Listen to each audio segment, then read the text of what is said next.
Well, I think today is shaping up to be a good day for the Scottish Conservatives. It consolidates some of the gains that we made last year at the Scottish Parliament, when we more than doubled our number of MSPs and became the second party in Scotland. And people right across Scotland now who are looking for this Scottish fight back against the SNP, where they've tried to create a sense of momentum and hegemony, know that right wherever you are, from the borders to the Highlands, the only party strong enough to lead that fight back against the SNP is now the Scottish Conservatives. Well, we have John Nicholson here, Ruth, and I'm just wondering what he might have to say about that. Well, it's always good to see Ruth. I'm just looking at her local government leaflet that I have in front of me. Now, Ruth's somebody who always says, get on with the day job and stop obsessing about the Constitution. So her local government leaflet that I have here doesn't mention bins, transport, education, anything else to do with local government. What it says is, we need to send Nicola Sturgeon a message.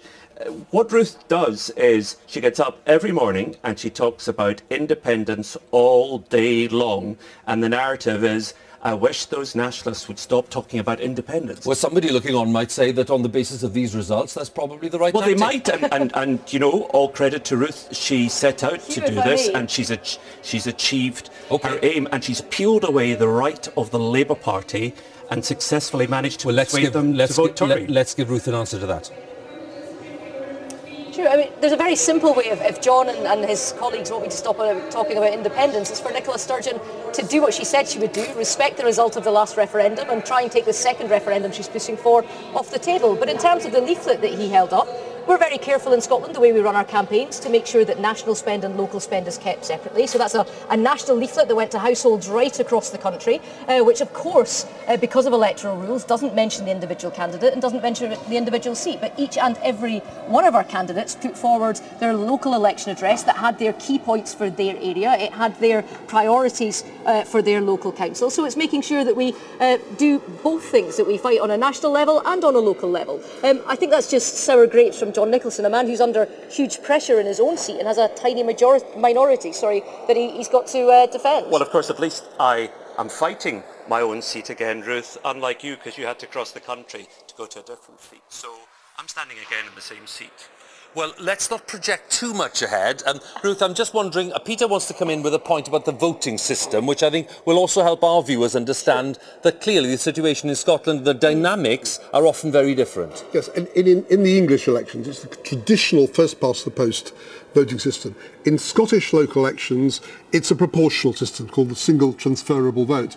And if viewers are wondering why so many of these Scottish councils are coming up as no overall control, that's because when you have proportional voting, you tend to get no overall control. Unless one party is miles ahead of the others, then they might get a majority.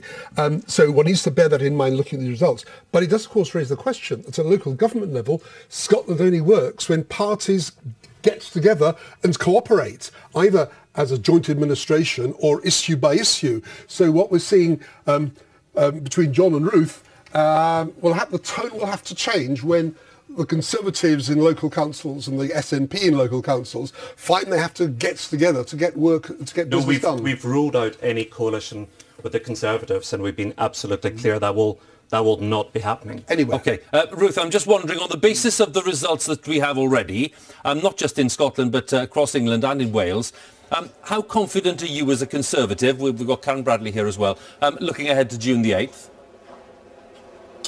Well, I think that we've got to continue to work hard. We take nothing for granted, and it's very different elections north and south of the border. So if I can just stick with Scotland, if I may, Peter was absolutely right. We have a system in Scotland where it's multi-member wards and single transferable vote at local elections. So what you have to look for as an indicators for what's happening next month in Scotland is who got the largest first preference share of the votes. And if you look right across the borders in Dumfries and Galloway, in East Renfrewshire, in places like Perthshire, Aberdeenshire and in Murray, so in Angus Robertson's seat, the group leader, John Nicholson's boss in in Westminster, you see it's the Scottish Conservatives that have topped that poll. So we need to use this as a platform to take this fight to the SNP and lead Scotland's fight back against the SNP.